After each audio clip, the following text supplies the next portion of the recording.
এই এনে থুয়ে গেলাম, জঙ্গল গভীর আছে, এই জায়গায় কেউ আইব না, তোরে দেখবো না। তুই এনে গাছে গেছালের মধ্যে থাকিস নে, ওই যা পাস তাই খাইস। ঠিক আছে, এনে থাক। মন খারাপ করিস কে? না তোগুলো 11 মাস থাকলাম, এই শেষে রমজান মাস আসলে তোরা আমার থুয়ে যাস, আমি একলা একলা থাকবো কেমন, আমার ভয় লাগতাছে। ইসিরে দেখ, আমগো লেগে তারপরে তুই জঙ্গলে থাকা পারতাছস, আর তোরে তো ওই যে আত বাইন্দা তারপর তোর খাঁচা আটকানোর কথা, তা তো আটকাইতেছি না। মায়া কইরা থাইকা 11 মাস আমগো লগে রইছস, ওই দেখ না 30টা দিন। আমার নেওয়ান যায় কিনা, আমার ভয় লাগতেছে, আমি থাকতে পারবো না।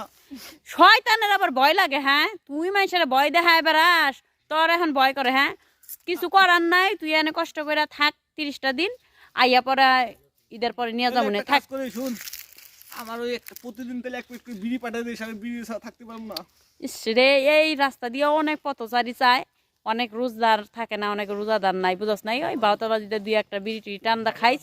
আমি গেলাম, ঠিক আছে? আচ্ছা ঈদের পরে দেখা হইব। আমি বই থাকলাম। আচ্ছা।